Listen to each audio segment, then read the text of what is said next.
A partir deste momento, a Rádio da Universidade passa a transmitir diretamente da Praça da Alfândega. Programa Estação dos Livros. Produção: Silvia Secriero. Apresentação: Cláudia Heinzelmann. Estamos apresentando Estação dos Livros, que agora segue com Melissa Schroeder. Eu converso agora com o autor Cássio Silva Moreira, que lançou aqui na Feira do Livro o livro O Projeto de Nação do Governo João Goulart, o Plano Trienal e as Reformas de Base 1961-1964. Boa tarde, Cássio. Gostaria de começar perguntando, o seu livro ele vem para colocar abaixo essa tese de que sustentavam os militares e também algumas pessoas de que o governo Jango ia ser um período caótico, que iria transformar o Brasil em um regime comunista? Em primeiro lugar, boa tarde a todos os ouvintes. Em especial os gremistas e os colorados, né, que está acontecendo no Grenal. Bom, em primeiro lugar, o livro, né, o Projeto de Nação do Governo João Goulart, pela editora Sulina, né, agradecimentos até ao próprio Juremir Machado, né, e ao Luiz Gomes, da editora. Bom, respondendo a tua pergunta, que é muito boa, por sinal, enfim, ou seja, o livro ele buscava mostrar que havia um projeto de desenvolvimento econômico para o país e que era um projeto dentro do espectro capitalista, ou seja, não era um projeto que visava romper com o capitalismo. E aí o livro, que é fruto da tese em Economia na URGS, acaba mostrando que havia um projeto coerente, sim, que era uma continuação do projeto Vargas, ou seja, continuando, aprofundando o processo de substituição de importações, só que com a questão distributiva, né, que permeia as próprias reformas de base. Tanto que durante a elaboração do livro, da tese, a gente começou a perceber, inclusive, que muitas das ações que o Jango propunha, os militares vão fazer depois com o governo Geisel no segundo PND, né? No governo Geisel em 74 a 79. Inclusive, a própria hidrelétrica de Itaipu, né, o Jango já propunha uma hidrelétrica na fronteira entre Brasil e Paraguai. Então, o livro ele tem essa finalidade de tentar derrubar aquela tese de que o governo era um governo caótico, sem projeto, mostrando a sustentabilidade e a coerência do projeto. E por que tu escolheu esse período, esse governo? Te chama atenção na história do Brasil, ele, assim, tu bem falou, ele foi tua tese, né? Então... Tu sabe que desde pequeno, até porque o meu avô materno, Libindo Dornelles Viana, tem um parentesco, ou seja, primo irmão de Getúlio Vargas. Então eu sempre tive uma admiração muito grande pelo Getúlio. E aí eu comecei a estudar sobre Zola, Getúlio, até que eu comecei a estudar sobre o Jango. E aí foi um encantamento, assim, tanto pela pessoa, pelo bom coração do político Jango, e também pela quantidade de coisas contrárias a ele. Então eu tentei contribuir, né, com a academia no sentido de pesquisar o governo João Goulart.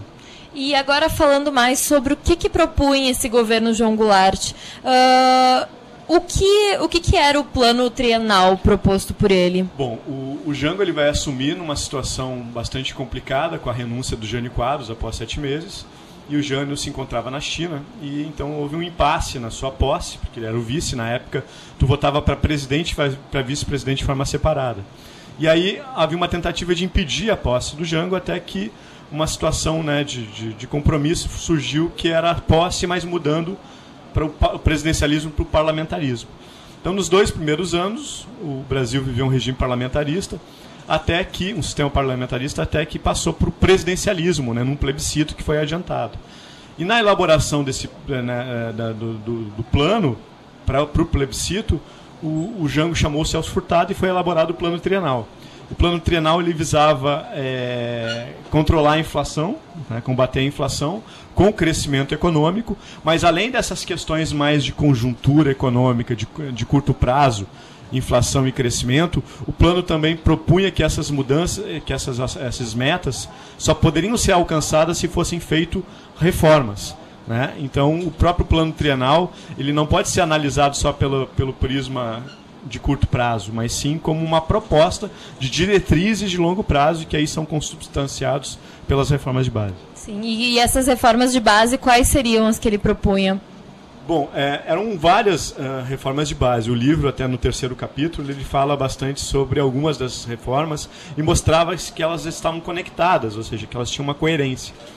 Embora a reforma agrária, que era uma das propostas, acaba ganhando a pauta das ruas, ela não era a principal reforma, né? Uma das principais reformas do Jango, assim como hoje, é a questão da reforma política. Se falava também na questão da reforma tributária, no sentido de mudar um sistema mais regressivo, progressivo, ou seja, quem paga mais imposto hoje no Brasil é quem ganha menos, e quem ganha mais não paga menos, né? Reforma urbana, no sentido... hoje, a presidenta Dilma está atacando essa questão do déficit habitacional por meio do Minha Casa Minha Vida. O Jango propunha a própria reforma urbana, reforma administrativa, reforma tributária, reforma universitária na educação. Essa era a reforma bancária.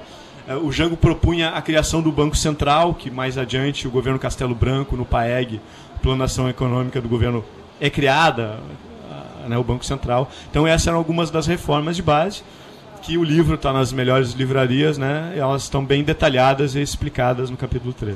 E na tua opinião, assim, se o Jango tivesse conseguido executar esse governo dele, essas reformas, esse plano, teria dado certo naquela época? Elas eram possíveis de se fazer naquela época? Assim, dizer que elas dariam certo ou não é muito complicado, né? Porque a gente não pode prever o que seria o futuro na época.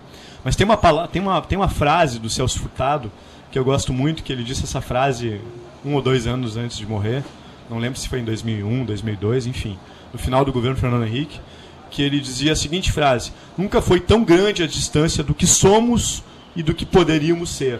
Então, quando ele ele menciona essa frase, ele está se referindo que talvez o Brasil fosse um outro país se aquelas reformas de base fossem implementadas.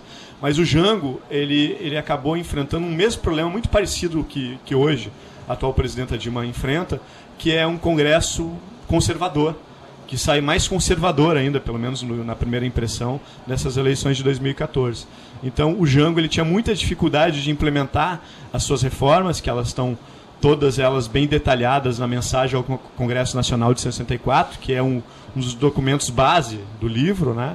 Só que ele tinha essa dificuldade tremenda, né, de contar com a colaboração do Congresso Nacional, como hoje é muito parecido, viu? Ou seja, 54, a questão política do suicídio do Vargas, a própria 64, né, do golpe militar, e agora 2014 com a eleição da presidenta Dilma. A gente pode dizer, então, que o Jango e a Dilma eles têm projetos de governo parecidos? Olha, isso é uma coisa que está muito em debate na academia, né? Eu tenho pesquisado e uma hipótese que eu acredito que eu tenho procurado confirmar se é verdadeira ou não, que há um certo caráter de continuidade, né? Claro que a gente tem que analisar que são contextos completamente diferentes.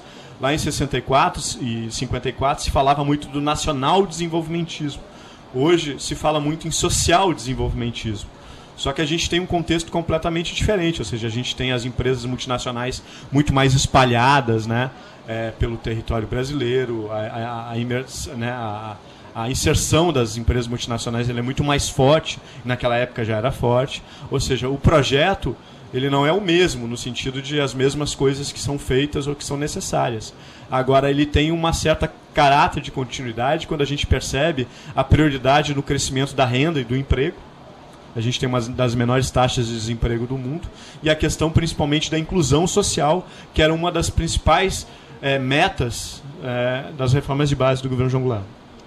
E, finalizando, assim, por que na época uma parcela da população era contra essas propostas, essas mudanças que o Jango queria fazer? Olha, eu acredito que as 3 principais reformas que o país necessitava em 64 ainda são extremamente atuais hoje. A mãe de todas as reformas, que é a reforma política, a sua co-irmã, que é a reforma tributária, que só pode se fazer uma reforma tributária. Tinha um ex-chefe meu que dizia que o órgão mais sensível do corpo humano é o bolso. Por isso que não sai uma reforma tributária que mexa nesse caráter distributivo da renda. Agora, tem uma outra reforma que, na época, não estava, né, nas diretrizes do Jango, mas era perceptível a necessidade, que é a regulamentação econômica dos meios de comunicação. Porque o Brasil hoje ele tem um oligopólio nos meios de comunicação, ou seja, são poucos grupos, 4, 5 grupos, que detêm uma boa parcela de jornais, rádio, televisão. E se tu olhares os jornais, eles meio que acabam representando uma visão de mundo. E assim como na época do Jango, do Getúlio, grande parte dos jornais da época eram contra o Getúlio Vargas, com exceção do jornal Última Hora, né? Grande parte dos jornais da época eram contra o Jango. E se tu olhares os meios de comunicação, uma boa parte, se não são contra, pelo menos não tem uma simpatia ao projeto trabalhista do governo Dilma Rousseff. Então tá, muito obrigada. Eu conversei aqui com o Cássio Silva Moreira, que lançou aqui na Feira do Livro O Projeto de Nação do Governo João Goulart, o Plano Trienal e as Reformas de Base, 1961-1964. Muito obrigada pela entrevista. Eu quero agradecer a todos os ouvintes, a toda a equipe, né? Em especial também a nossa querida URGS, né? Porque eu sou fruto dela, ou seja, a minha graduação foi na URGS e o doutorado também na URGS. Então, muito obrigado pela atenção de todos. Tá bom, muito obrigada.